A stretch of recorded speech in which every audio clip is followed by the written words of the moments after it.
What we do here is go back.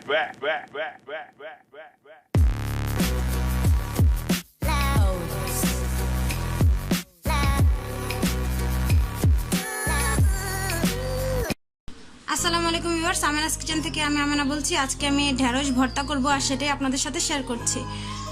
আমি এখানে 1 পা পরিমাণ ঢেঁড়স নিয়েছি। এটাকে আমি ভালোভাবে ধুয়ে কিউব কিউব করে কেটে নিয়েছি। দেখুন ভিউয়ার্স, আমি কোন সাইজে কেটে নিয়েছি, এরকম সাইজে আমি কেটে নিয়েছি। এবার এগুলোকে আমি ভাপে দিচ্ছি, সেদ্ধ করে নিব। আমি একটা কড়াইতে ঢেঁড়সগুলো দিয়েছি। আমি পানিটা এই পরিমাণে দিচ্ছি যাতে ঢেঁড়সটা সেদ্ধ হয়ে যায় আর পানিটাও সেদ্ধ শুকিয়ে যায়। আমি সামান্য লবণ দিয়ে দিচ্ছি।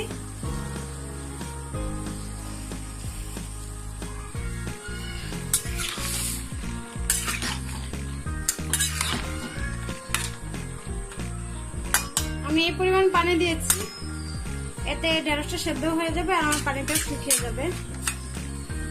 আমি ঢেকে দিচ্ছি।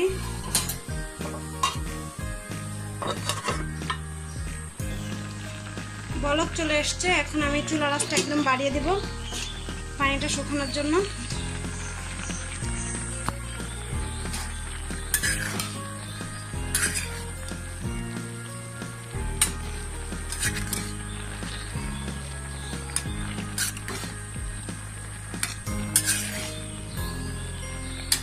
চুলার আঁচটা বাড়িয়ে দিয়েছি, আমি একদম পানিটা একদম শুকিয়ে ফেলবো। দেখুন আমার ঢেঁড়সটা একদম হয়ে গেছে। আমি একদম পানিটা শুকনো শুকনো করে নিয়েছি। এখন আমি ঢেঁড়সটা নামিয়ে ফেলছি, নামিয়ে একটা বাটিতে নিচ্ছি।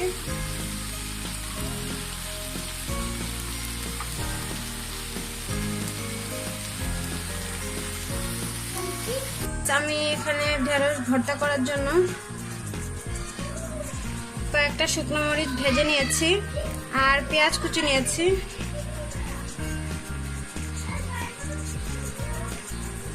আমি সামান্য লবণ দিয়েছি। এবারে সবগুলোকে আমি হাত দিয়ে ভালোভাবে মেখে নিচ্ছি।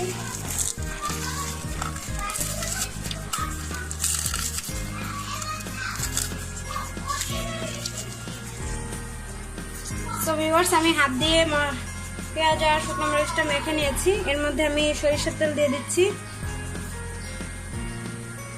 এবার আমি আরেকটু মেখে নিচ্ছি।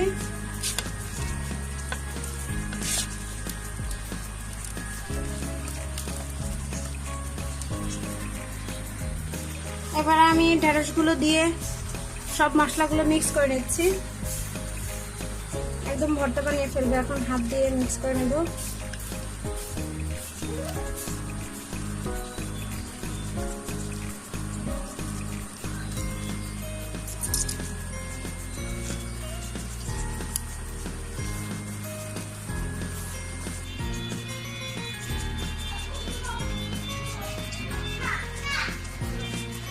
আমার রেসিপিটি যদি আপনাদের ভালো লাগে থাকে তাহলে অবশ্যই লাইক কমেন্ট করে জানাবেন কেমন হয়েছে আমার রেসিপিটি, আর বেশি বেশি শেয়ার করবেন।